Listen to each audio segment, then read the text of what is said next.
নমস্কার বন্ধুরা, এই মাত্র পাওয়া আবহাওয়ার গুরুত্বপূর্ণ খবর। সপ্তাহান্তে উষ্ণতার ছোঁয়া, ফিরছে তাপপ্রবাহ। পশ্চিমের 4 থেকে 6 জেলায় তাপপ্রবাহ। কলকাতায় তাপমাত্রা 38 থেকে 40 ডিগ্রি আর 40 ডিগ্রি সেলসিয়াস পেরিয়ে যাবে পশ্চিমের জেলাগুলিতেও।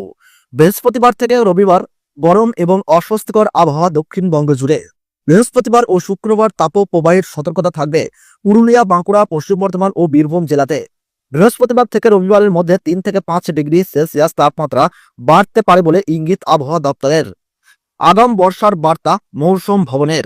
নির্ধারিত দিনের 9 দিন আগেই আন্দামান নিকোবর দ্বীপপুঞ্জে দক্ষিণ পশ্চিম মৌসুমী বায়ু ঢুকবে।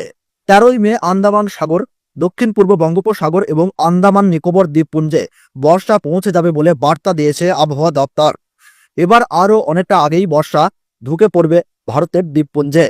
বৃহস্পতিবার থেকে ঝড় বৃষ্টির সম্ভাবনা কমবে, তবে বিক্ষিপ্তভাবে বজ্রবিদ্যুৎ সহ বৃষ্টির সম্ভাবনা থাকবে 2-1 জায়গায়। এদিন বজ্রবিদ্যুৎ সহ একাধিক জেলায় ছিটেফোঁটা বৃষ্টির সম্ভাবনা থাকবে উত্তর ও দক্ষিণ 24 পরগনা, পূর্ব ও পশ্চিম মেদিনীপুর এবং নদিয়া ও মুর্শিদাবাদে। বৃহস্পতিবার থেকে আবহাওয়ার পরিবর্তন, গরম ও অস্বস্তিকর আবহাওয়া, তাপমাত্রা ক্রমশ ঊর্ধ্বমুখী হবে।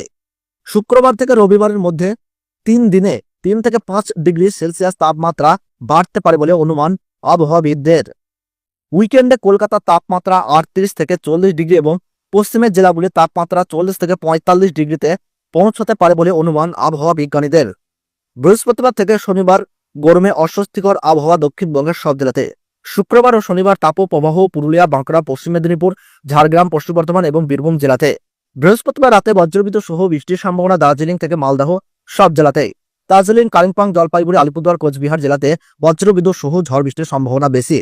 ঝড়ের সম্ভাবনা কমলেও বজ্রবিদ্যুৎ সহ বৃষ্টি চলবে। বিক্ষিপ্তভাবে বজ্রবিদ্যুৎ সহ হালকা থেকে মাঝারি বৃষ্টির সম্ভাবনা বেশি থাকবে দার্জিলিং সহ ওপরের জেলাতে। বজ্রবিদ্যুৎ সহ হালকা থেকে মাঝারি ধরনের 2-1 পশলা বৃষ্টি হতে পারে দার্জিলিং, কালিম্পং, আলিপুরদুয়ার, জলপাইগুড়ি, কোচবিহার এবং উত্তর দিনাজপুর জেলাতে।